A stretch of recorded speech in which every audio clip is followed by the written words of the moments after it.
Class 7-এর ছাত্ররা, আমি Aditi madam. আমরা সপ্তম অধ্যায় পড়ছিলাম।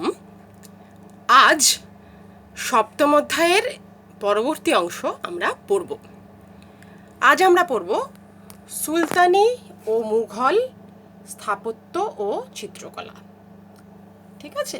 আচ্ছা, আমরা দুটো ভাগে ভাগ করে আলোচনা করব। প্রথমে স্থাপত্য, তারপরে চিত্রকলা। ঠিক আছে? আচ্ছা, এবার স্থাপত্য আলোচনা করতে গেলে আমরা আগে বুঝতে হবে যে স্থাপত্য জিনিসটা কি। স্থাপত্য হলো বাড়ি, ঘর, মন্দির, মসজিদ, গির্জা, প্রাসাদ, যাই বলো না কেন, এই যে জিনিসগুলো, এগুলো হলো স্থাপত্য। ঠিক আছে? এই জিনিসগুলো তৈরি করার যে কৌশল বা কারিগরি, তাকে বলা হচ্ছে স্থাপত্য। এবার আমরা এই স্থাপত্যটা দুটো যুগের কথা বা দুটো আমলের কথা আলাদা আলাদাভাবে জানব। প্রথমে সুলতানি আমল, তারপরে মুঘল আমল। ঠিক আছে?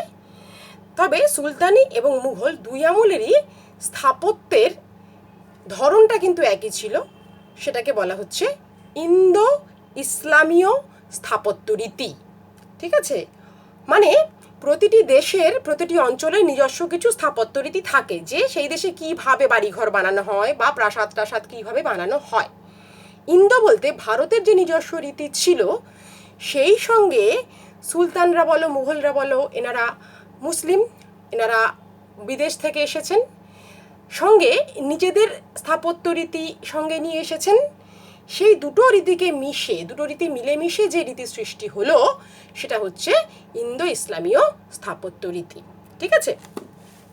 সুলতানি আমলে আমরা প্রথম থেকে শাসকের সময়কাল অনুযায়ী যদি আলোচনাটা করি, আমাদের পক্ষে বোঝাটা সহজ হবে। হ্যাঁ, প্রথমে আমরা জানি সুলতানি বংশ বা সুলতানি শাসন শুরু করলেন কুতুবউদ্দিন আইবক। ঠিক আছে? কুতুবউদ্দিন আইবক অত্যন্ত অল্প সময় রাজত্ব করেছিলেন। তার মধ্যেই তিনি কুয়াতুল ইসলাম মসজিদ বানানো শুরু করেছিলেন, তৈরি করা শুরু করেছিলেন। তিনি যে এখানে সুলতান হলেন, এই সুলতানি বিজয়ের প্রমাণস্বরূপ তিনি এই মসজিদ প্রতিষ্ঠা করতে শুরু করলেন। এই মসজিদেরই যে সবচেয়ে উঁচু অংশটা ছিল, মিনার যেটাকে বলে, সেটাই কিন্তু কুতুব মিনার। কুতুবউদ্দিন আইবক এর নির্মাণ শেষ করে যেতে পারেননি, যেটাকে শেষ করেছিলেন পরবর্তী ইলতুৎমিশ। ঠিক আছে? ইলতুৎমিশ কুতুব মিনারের নির্মাণ সমাপ্ত করেন। ইলতুৎমিশের আমলে তার নিজের জন্য তৈরি যে সমাধি, সেটিও কিন্তু অত্যন্ত সুন্দর স্থাপত্য শিল্পের নিদর্শন। এই স্থাপত্য রীতিতে মূল বৈশিষ্ট্য কী ছিল?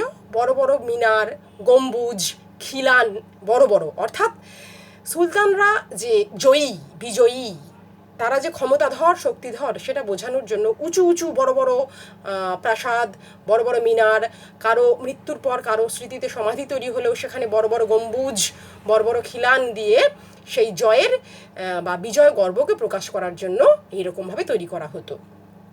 সেই রকমভাবে তৈরি হয়েছিল আলাই দরওয়াজা, যেটা তৈরি করেছিলেন আলাউদ্দিন খিলজি। একটা বিশাল বড় দরজা, যার গায়ে বিভিন্ন রকমের জিনিস, বিভিন্ন সৌন্দর্য খোদাই করা রয়েছে, স্থাপত্যের অপূর্ব নিদর্শন। মজার কথা হচ্ছে, বা খুব গুরুত্বপূর্ণ কথা যেটা, সেটা হচ্ছে এর আগের শাসকদের মতন আলাউদ্দিন খিলজি কিন্তু শুধু কোরআনের বাণী বা ধর্মীয় কথা খোদাই করলেন না, তিনি নিজের, অর্থাৎ সম্রাটের কৃতিত্ব, সম্রাটের শ্রেষ্ঠত্ব, সেগুলো কিন্তু আলাই দরওয়াজার গায়ে খোদাই করেছেন। পরবর্তী তুগলক আমলে মোহাম্মদ বিন তুগলক দৌলতাবাদ শহর তৈরি করেছেন, ফিরোজ শাহ তুগলক ফিরোজাবাদ শহর তৈরি করেছেন। এই শহরগুলো কিন্তু পুরনো দিল্লির, আমরা আগে পড়েছি, পুরনো দিল্লিকে ছেড়ে যমুনার কাছাকাছি যাওয়ার চেষ্টা করেছিলেন এই শাসকেরা। আস্তে আস্তে শহর তৈরি করেছেন। শহরগুলি অত্যন্ত সুপরিকল্পিতভাবে, সুন্দর প্রাসাদ, বাসস্থান এবং সর্বোপরি জলকষ্ট দূর করার জন্য যমুনার সঙ্গে বিভিন্ন রকম খাল দ্বারা কিভাবে তারা যুক্ত করবেন নিজেদের শহরকে, এই রকম নানা রকম পরিকল্পনা করে এই স্থাপত্যগুলি করা হয়েছিল। পরবর্তী লোদি সুলতানরা, তাদের সময়কার উল্লেখযোগ্য যে স্থাপত্য রীতি, যেটা আগের চেয়ে আলাদা, সেটা হলো আটকোনা সমাধি। অর্থাৎ এর আগের গোল গম্বুজওয়ালা যে সমাধিগুলো, যেটা গিয়াসউদ্দিন তুগলকের সমাধি, একটা দেখার মতন স্থাপত্য, বিস্ময় সৃষ্টি করে, বিশাল বড় একটা মসৃণ গম্বুজ, সেই গম্বুজের পরিবর্তে লোদি সুলতানরা 8 কোণা সমাধি, অর্থাৎ 8টা কোণ থাকবে তার, সেই রকম সমাধি তারা তৈরি করতে শুরু করেন। ঠিক আছে, এরপর মুঘল আমলকে বলতে পারো স্থাপত্য শিল্পের যাকে বলে জোয়ার এলো। এক্ষেত্রেও আমরা শাসকের নাম ধরে ধরে যদি এগোই আমাদের আলোচনাটা অনেক সহজ হবে। প্রথমে বাবর যে পদ্ধতিতে স্থাপত্য পছন্দ করতেন সেটাকে বলা হয় চাহারবাগ পদ্ধতি। এটাকে অনেক জায়গায় চারবাগও বলে। বাগ কথার অর্থ হচ্ছে, বাগ কথাটির অর্থ হচ্ছে বাগান। বাবর করতেন কি, যে একটা বড় জায়গাকে চতুষ্কোণ ভাগ করে, একটা বড় জায়গাকে 4টি ভাগে, 4টি চতুর্ভুজ চতুষ্কোণ ভাগ করে সেখানে বাগান করতেন, এবং সেই বাগানের মধ্যে তিনি বিভিন্ন স্থাপত্য করতে পছন্দ করতেন। এই শিল্প বা এই স্থাপত্য রীতিকে বলা হয় চাহারবাগ রীতি, যেটা বাবর করেছেন।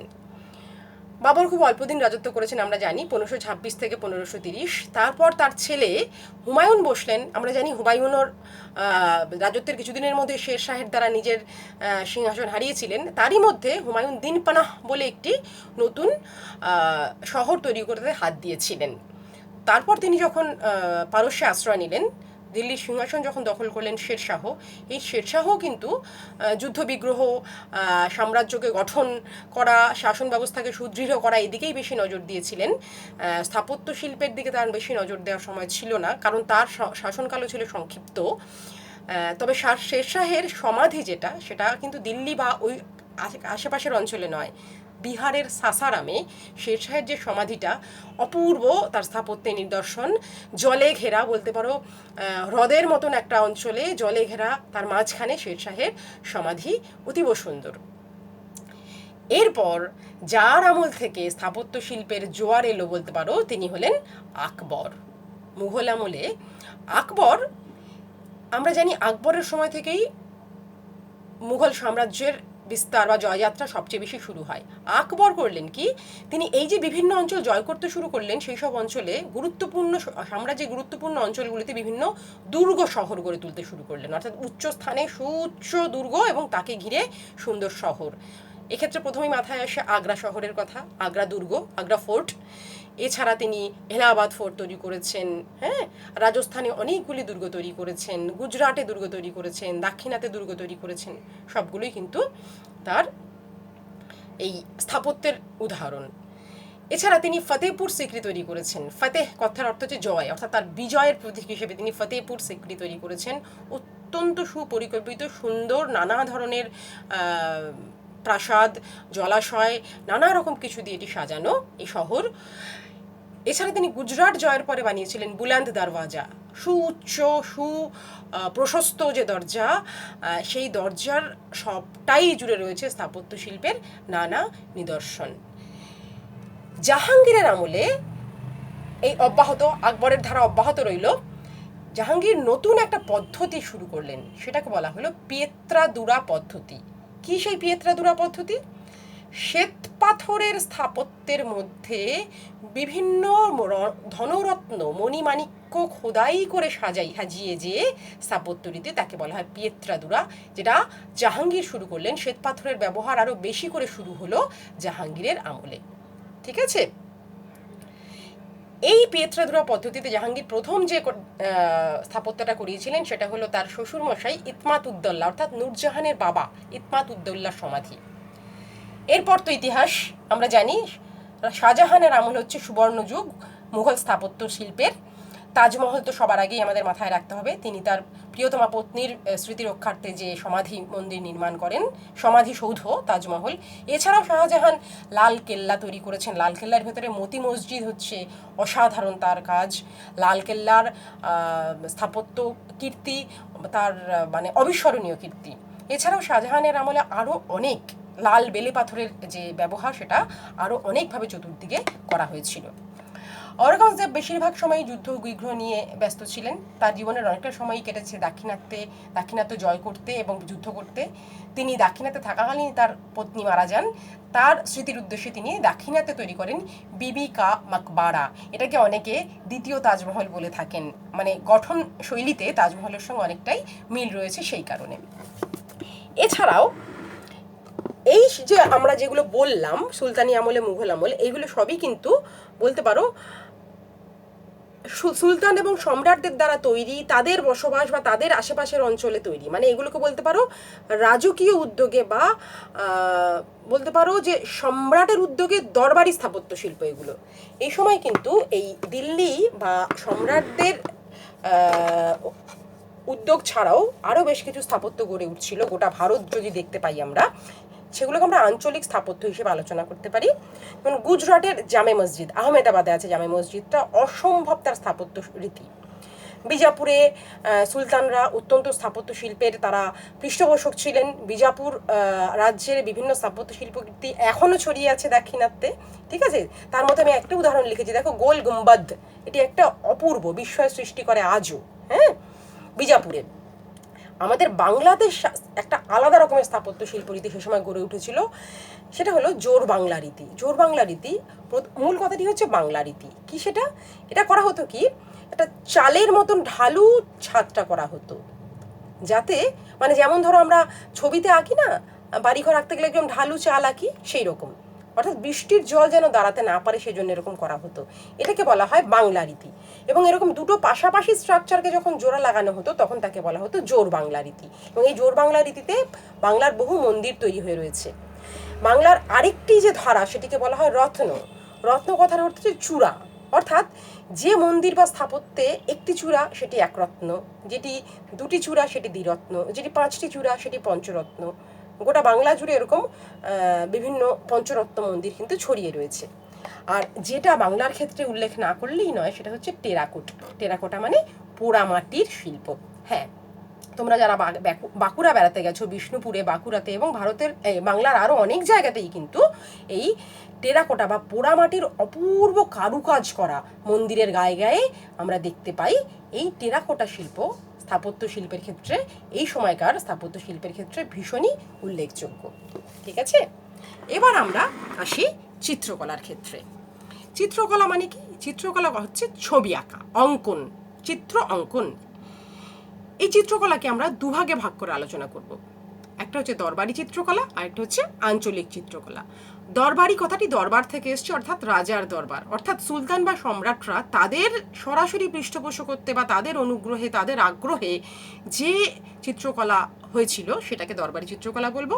তাছাড়া সুলতানদের আওতার বাইরেও গোটা ভারত জুড়ে যে চিত্রকলা ঘটেছিল বা তৈরি হয়েছিল সেটাকে আমরা আঞ্চলিক চিত্রকলার মধ্যে আলোচনা করব। দরবারি চিত্রকলা যদি আমরা সুলতানি আমল থেকে শুরু করি, সুলতানি আমলে যেটা বাবরের সময় পর্যন্ত অব্যাহত ছিল সেটা হচ্ছে পাণ্ডুলিপিতে অলঙ্করণ। অর্থাৎ তখন তো ছাপাখানা ছিল না, ছাপাখানা আবিষ্কৃত হয়নি। একটি বই বা পুঁথি বা যাই বলো সেটা হাতে লিখে লিখে নকল করা হতো এবং সেইভাবেই একটা বই থেকে আরেকটা বই সৃষ্টি হতো। সেই পাণ্ডুলিপিতে অলঙ্করণ, বিষয়বস্তুর পাশে, সঙ্গে, মধ্যে নানান রকম ছবি, নানান রকম অলঙ্করণ করা হতো। সুলতানরা এর খুব পৃষ্ঠপোষক ছিলেন। বাবরও ভীষণ পৃষ্ঠপোষক ছিলেন এই অলঙ্করণের। ঠিক আছে, হুমায়ুনের আমল থেকেই বলতে পারো মুঘল চিত্রকলার একটা অন্যরকম যুগ শুরু হয়। হুমায়ুন যখন পারস্যে ছিলেন, কিছুটা সময় ইরানেও ছিলেন শেরশাহের কাছ থেকে পরাজিত হয়ে, সেই সময় তিনি সেখানে মীর সৈয়দ আলী এবং আব্দুস সামাদ নামে দুজন অসাধারণ চিত্রকরের সংস্পর্শে আসেন। হুমায়ুন এদের দুজনের মূল্য বুঝতে পারেন। তিনি যখন আবার পুনরায় ভারতে নিজের সিংহাসন উদ্ধার করতে আসেন, এদেরকে তিনি সঙ্গে নিয়ে আসেন এবং এদের নেতৃত্বে আরও অনেক চিত্রকরদেরকে নিয়ে তিনি একটি চিত্র কারখানা প্রতিষ্ঠা করেন, যেখানে বিভিন্ন রকম ছবি আঁকা, চিত্র অলঙ্করণ সমস্ত কিছুর চর্চা হতো। এখানেই ক্যালিগ্রাফির উপর খুব জোর দেওয়া হতো। ক্যালিগ্রাফি হচ্ছে বলতে পারো হস্তলিপি শিল্প বলতে পারো, অর্থাৎ সুন্দর হাতের লেখা। যেহেতু ছাপাখানা ছিল না, হাতে লেখাটাই মূল ব্যাপার ছিল, সেই হেতু সুন্দর হাতের লেখা, ছোট জায়গায় সুন্দর করে হাতের লেখাটার উপরও খুব জোর দেওয়া হতো। সমস্ত মুঘল সম্রাটরাই এর উপরে জোর দিয়েছিলেন। ক্যালিগ্রাফি চর্চা প্রচণ্ড রকমভাবে হতো এবং মিনিয়েচার পেন্টিংয়ের উপরে কিন্তু হুমায়ুন, এই চিত্র কারখানার শিল্পীরা জোর দিয়েছিলেন, যেটা পরবর্তীকালে আকবরের আমলেও ছিল বা সমাদৃত হয়েছিল। মিনিয়েচার মানে হচ্ছে ছোট, মিনি কথার অর্থ ছোট, মানে এটাকে বাংলায় বলতে পারো অনুচিত্র। মিনিয়েচারের বাংলায় বলতে পারো অনুচিত্র, মানে অনেক বড় একটা বিষয়কে ছোট জায়গাতে ছোট করে প্রকাশ করা, সেটাই হচ্ছে অনুচিত্র। আকবরের আমলেও এই অনুচিত্র অঙ্কন ভীষণ সমাদৃত হয়েছিল। আকবরের আমলে যেটা নতুন শুরু হয় সেটা হচ্ছে প্রতিকৃতি অঙ্কন, অর্থাৎ প্রতিকৃতি মানে পোর্ট্রেট, মানে একটা মানুষ তিনি বসে থাকবেন, তাকে দেখে দেখে আঁকা হবে। সমস্ত মুঘল সম্রাটরা বা উচ্চপদস্থ দরবারি ব্যক্তিরা, এমনকি উচ্চপদস্থ নারীরা, তারাও মানে মুঘল পরিবারের বা তাদের আত্মীয় স্বজন বা অভিজাত পরিবারের নারীদের প্রতিকৃতি এই সময় অঙ্কন হতে শুরু করে। জাহাঙ্গীরের আমলেও যেটা অব্যাহত ছিল। জাহাঙ্গীরের আমলে যেটা হয়, ভারতীয় এই যে মুঘল আমলের চিত্র অঙ্কন রীতি, তার মধ্যে ইউরোপীয় রীতির প্রবেশ ঘটে। সে সময় ইউরোপীয়রা, বণিকরা ভারতে আসতে শুরু করেছেন, তাদের সঙ্গে বেশ কিছু শিল্পীরাও আসতেন। সেইখান থেকে ইউরোপীয় রীতির প্রবেশ ঘটে জাহাঙ্গীরের সময়ে, ঠিক আছে। আর শাহজাহানের সময় একটা অত্যন্ত গুরুত্বপূর্ণ জিনিস ভারতীয় মুঘল চিত্রশিল্পে প্রবেশ করে, সেটা হচ্ছে বাস্তবতা, অর্থাৎ কাছে দূরে বোধ। এর আগের যে শিল্পগুলো, সেগুলোতে কিন্তু এই কাছে দূরের বোধটা ছিল না, অর্থাৎ একটা ছবিতে কোন মানুষটি আমার কাছে, কোন মানুষটি দূরে, সেটা বোঝা যেত না। শাহজাহানের সময় কিন্তু সেই বোধটা চলে আসে। এবং এই শাহজাহানের সময় এই বাস্তবতার উপর ভিত্তি করে পাতশাহনামা বলে একটা সুন্দর বইয়ে সম্পূর্ণভাবে অলঙ্করণ করা হয়েছিল। যেরকম আকবরের আমল আমরা মনে করতে পারি হয়েছে রাজামনামা, হামজানামা, এই সমস্ত বইগুলোতে অসম্ভব ক্যালিগ্রাফি এবং মিনিয়েচার পেন্টিংয়ের আমরা নিদর্শন দেখতে পাই। সেরকমই শাহজাহানের সময়ে পাতশাহনামা ছিল এই বাস্তবসম্মত চিত্রশিল্পের সবচেয়ে বড় উদাহরণ। এবার আমরা যদি আঞ্চলিক চিত্রশিল্পের ক্ষেত্রে আসি, সেক্ষেত্রে আমাদের বিজাপুরের কথা বলতে হবে। বিজাপুরের বিশেষ করে দ্বিতীয় ইব্রাহিম আদিল শাহ, তিনি চিত্রশিল্পের অসাধারণ পৃষ্ঠপোষক ছিলেন। কথিত আছে তিনি এই মুঘল দরবারের বেশ কিছু চিত্রশিল্পীকে বা মুঘল চিত্র কারখানার বেশ কিছু চিত্রশিল্পীকে অতিরিক্ত অর্থমূল্যে নিজের কাছে নিয়ে গিয়েছিলেন, নিজের চিত্রশিল্পে নিজের ফরমাইশ অনুযায়ী চিত্র অঙ্কন করানোর জন্য। রাজস্থান এই সময়ে ভীষণভাবে চিত্রশিল্পের একটি ধারা জনপ্রিয় হয়ে ওঠে, সেটা হচ্ছে রাধাকৃষ্ণের কাহিনী। রাধাকৃষ্ণের বিভিন্ন রকম কাহিনী এবং তার সঙ্গে বিভিন্ন প্রকৃতি মিলেমিশে সুন্দর একটি চিত্রশিল্পের ধারা গড়ে উঠেছিল। রাজস্থানে মিনিয়েচার পেন্টিং অর্থাৎ অনুচিত্র ভীষণ রকমভাবে জনপ্রিয় হয়েছিল। আরেকটি চিত্রশিল্প, আঞ্চলিক শিল্প, যেটা না বললেই নয়, সেটা হলো কাংড়া শিল্পরীতি। এটি হয়েছিল তোমার কাশ্মীর বা আশেপাশের ওই পাহাড়ি অঞ্চলে, ঠিক আছে। এখানে সুন্দর পাহাড়ি প্রকৃতি এবং পাহাড়ি মানুষদের বাস্তব জীবন, সেটাকে কাজে লাগিয়ে তার যে অঙ্কন, তার উপরে যে অঙ্কন রীতি গড়ে উঠেছিল, সেটাকে বলা হয় কাংড়া চিত্রশিল্প রীতি। এইভাবে সুলতানি ও মুঘল আমলে স্থাপত্য এবং চিত্রকলা কিন্তু অসম্ভবভাবে সমাদৃত হয়েছিল এবং পৃষ্ঠপোষকতা লাভ করেছিল, যা ভারতের এই শিল্পের ক্ষেত্রে অনেক সম্পদ সৃষ্টি করেছে। তোমরা বইটা খুব ভালো করে পড়ো, আরও অনেক উদাহরণ বইতে দেওয়া রয়েছে, সেগুলো খুব ভালো করে পড়ো, সঙ্গে ভিডিওটা মন দিয়ে দেখো, নিশ্চয়ই পড়াটা তোমাদের তৈরি হয়ে যাবে।